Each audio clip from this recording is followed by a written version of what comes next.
from which I come. But, well, I get that's important, and I understand that. But on the other hand, when we're looking at the very specific things that are happening in our world today, we have to deal with facts.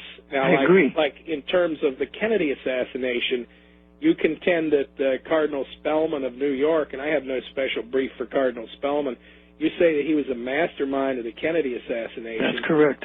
You say that he was a Knight of Malta, and you also say that Clay Shaw in New Orleans, who's very well known from JFK's film, or from the JFK film, you say that he was a Knight of Malta. Yes, sir. I have looked up. I have checked the Joan Mellon. She's been a guest on Greg's show. Very good interview, by the way, Greg. Oh, thank you. Joan Mellon.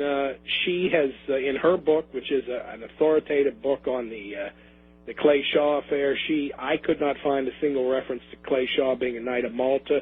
I checked Paris Flamand's first landmark work on the subject, the Kennedy conspiracy. I could find no reference to.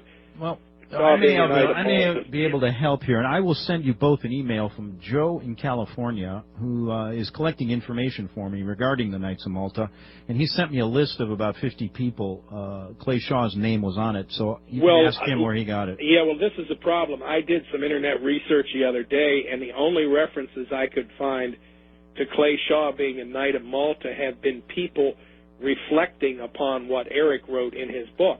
Another authoritative author on the Clay Shaw connection is James D. Eugenio, and I have some criticisms of him, but in his book, the title of which escapes me, I think it's a very similar title to Joan Mellon's book.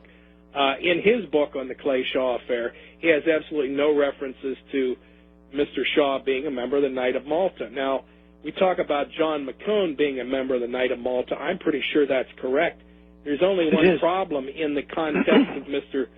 Phelps' thesis in his book, Vatican Assassins, and that is this, that what he does not mention is the fact that John McCone was a very, very, very close friend of the Kennedy family.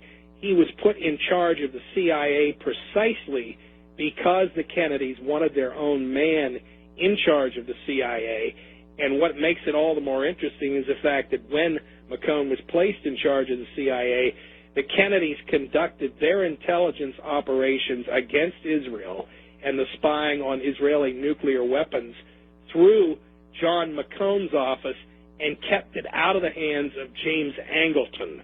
So to suggest that John McCone, a Knight of Malta, and a friend of the Kennedy family, was collaborating with James Angleton, who was an Israeli loyalist, to say that they were working together against the Kennedy family just doesn't stand. They were on two opposite sides of the Israeli question vis-a-vis the nuclear bomb and U.S. support for Israel, to the point that even Mr. McCone, prior to the time he became CIA director, was head of the Atomic Energy Commission here in the United States. Yes, he was. And it was Mr. McCone who leaked the word that Israel was building a nuclear bomb. So the very suggestion that the Knights of Malta were behind the Kennedy assassination falls. It falls flat. The facts refute that. Okay, we're going to be back. I have to take a break. Back in 3 minutes on the Investigative Journal.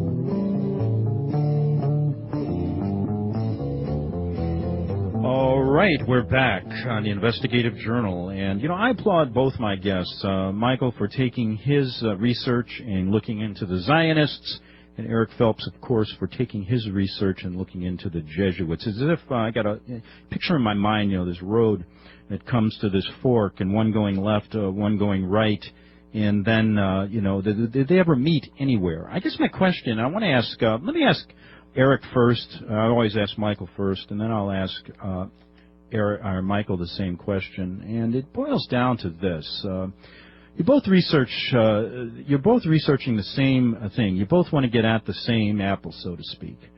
You find out different things. Now, do you think, Eric, that Michael's research into the Zionists is helpful, hurtful, and do you feel that he covers the Vatican enough in his research, or is just ignoring it? Well, I think that a lot of his research is very helpful. It's helped me. The Zionist connection is extremely important, and where he takes it with regard to all these specific Masonic Jewish Zionists is very, very good. However, I do not feel that he deals with the Jesuit order really at all in the Vatican enough, and especially in the light of certain facts like these. In 1993, Yossi Beilin and Shimon Peres were responsible in the heat of Oslo of secretly deeding the old city of Jerusalem, especially the Temple Mount, to the papacy. Now that's a very, very important fact to show that the Zionists who run Israel are working for the benefit of the papacy. Why in the world, if they would run the world, would they ever do such a thing as that? That's very important. So I feel that Michael would do well to consider the Jesuit history. On my CD I put out with 13 old books, it goes back to their history some 150 years prior to this time, and it's worthy of a reconsideration, especially when we see the Jesuits involved in the initial creation of Zionism with the Dreyfus Affair, and that the Rothschilds have been known as the keepers of the Vatican treasury for at least a century and a half to 2 centuries. And I'm going to ask Michael the same question that I asked Eric, but just flip-flop it. Do you think his looking into the Vatican is helpful or hurtful? And do you feel that he has ignored the Zionist movement? Well, I find that, all right, this requires a very careful answer. My problem with Eric's writing is that he attributes so many of the crimes or events or actions or financial interests of what he describes as the Jesuits, or to he says it like, say, he'll say the Jesuits control something or another, whether it's the Council on Foreign Relations or the Anti-Defamation League or the State of Israel, when in fact nothing could be further from the truth.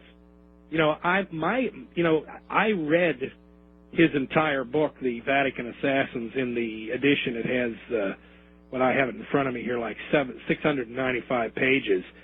And more often than not, I'm afraid there are so many errors, at least in the area regarding the Kennedy assassination, errors, a few of which I have refuted here today, that it leads me to question everything else he has written on the subject. I mean, I do know a little bit about the Kennedy assassination, and as I say, there are so many errors in what he has presented, blaming the Jesuits for the crime, that one could easily make the argument that if, in fact, the Jesuits were behind the JFK assassination, Mr. Phelps's book, Vatican Assassins, is really nothing more than a put-up job by the Jesuits as another one of their front black propaganda operations to convince people that, well, no, the Jesuits weren't involved, because there are so many arguments against it based upon the errors that appear in Mr. Phelps' book. So I think we have to consider that possibility. That there are just so many errors in the book in regard to the Kennedy assassination and it relies on sources that are biased. For example, he relies on Emanuel Josephson.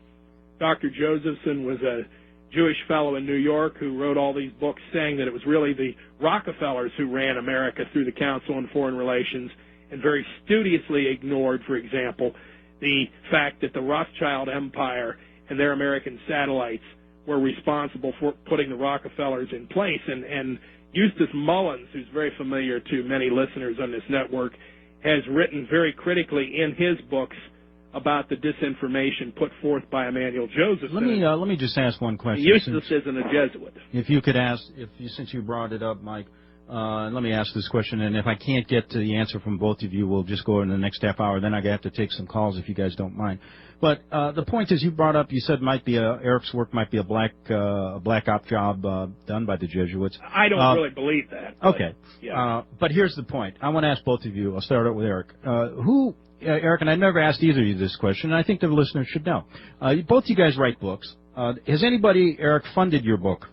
Are you working for any organization that we don't know about? And if we looked hard, could we ever find any?